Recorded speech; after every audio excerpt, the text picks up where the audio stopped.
Welcome to video number 16 of Cupola Corners Back to Basics card making series. My name is Sandra, and today I'm going to show you how to create a basic gatefold card with a landscape orientation. It will be perfect for a variety of occasions. This design has lots of options for you to explore, and we will look at some of those today. You're going to start by creating your card base. It's going to be made from a sheet of printer size cardstock. 80 pounds works best, then it's going to stand up on its own. This time though, you're going to be cutting it lengthwise. So instead of cutting across the 1/2 inch way, you're going to cut lengthwise on the 11-inch side. Use a scoring board to score, and remember to use a paper trimmer to make your cuts, your initial cuts. That way you get nice even edges.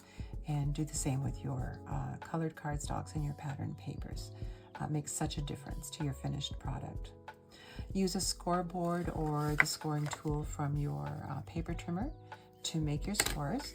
And this little pencil mark here helps you to meet them in the center, because this is the center of this back piece of your card. So you're going to match here. Use your score as a guide, and then use your bone folding tool to get your actual fold made. Gives it a nice crisp and clean fold. Other side comes over, same way. Your score is going to help you, but it's your bone folding tool that actually makes the fold. The exact measurements for where to place your score marks are in the free Back to Basics ebook. If you want to stamp your card, now would be the time to do it. Put a stamp on the back, just with this one. So all your cardstock mats and pattern papers are going to be cut 1/4 of an inch smaller than the pieces onto which they're adhered, so that they have a 1/8 of an inch border all the way around. When you adhere your pattern papers to the cardstock mats, use a repositionable tape runner. And then if you need to move anything around, it's easy to do. You can just carefully lift your paper off and reuse it, and just put some more glue on the back and you're all set. You just rub it off with your finger. It comes off really easily. The version 1 that we're going to do today is great for highlighting a favorite piece of pattern paper, because then you don't really have to add anything to it. I'm going to put 3 of these pearl brads down each side today, and I have drilled holes through the pattern paper and the coordinating cardstock using my Japanese screw punch. Very handy tool. Just mark where you need the holes, and a couple of plunges will get you through 2 sheets of paper very easily, and you're ready to add your brads. This is such a helpful tool, the Japanese screw punch. You couldn't make these holes with a regular, hand punch like a 1/16 inch or an 1/8 of an inch one, because they're too far into the paper, and using a paper piercer for that kind of a hole can be a little bit dangerous. And so the screw punch just really solves all those problems, and it's handy, it's easy to use. There is a video on my YouTube channel that I'll link to for you, so that you can see how that works. So you should get into the habit, when you're creating, making cards, of doing your card fronts and getting them completed. So otherwise, if I had added these and then decided, oh, I think I will add some embellishments and brads would look great, you're going to end up having your holes in the back, which you don't want. So these are ready. We're going to adhere them to the card base. So we use some of our repositionable tape. I'm doing this on my pink silicone mat, because all those little glue dots tend to stick lots of places you don't want them to, and they do not stick onto the silicone mat, which makes it so easy for cleanup. And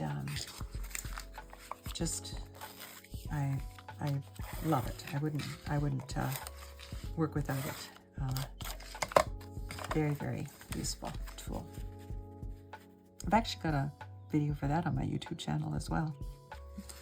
Show you how I made it, because it's actually just a regular silicone mat that you can use for cooking. Okay, so I've got my front panels adhered to my base.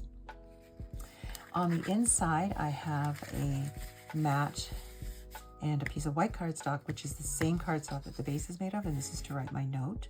And if you want, you could actually stamp a greeting on there as well. So a gatefold offers lots of possibilities for inside embellishments too. Feel free to add your own personal touches. I just put these little bands here, and you could add, you know, die cuts, all kinds of different things. Lots of options there. So there you have it, basic but beautiful. There are lots of variations of this design. Additionally, you can check out the addendum in the Back to Basics card making ebook for the Think Outside the Fold version of this card.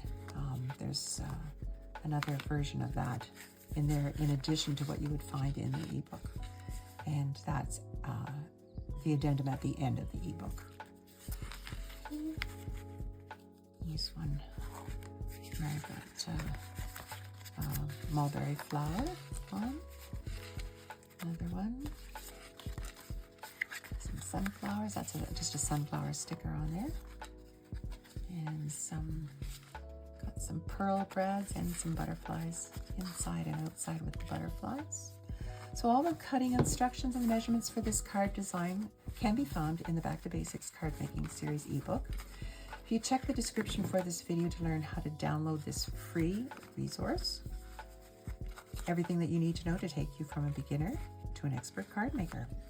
Hard copies of this book can be purchased from my website at cupolacorner.ca. You can follow Cupola Corner on Facebook, Instagram, and YouTube for Back to Basics updates. And we'd also really love to have you join us in our Coffee and Cards Facebook group. We're building a caring and sharing community of card makers. This Facebook group welcomes all levels of card makers, and we would love to see your cards from kits, cards based on a design template, and your do your own thing cards. And there's a link for that group in the description for this video. I hope this video has been helpful to you as you continue on your card making journey. Video 17 is up next, and we will be creating a Z-fold card. Until then, happy card making.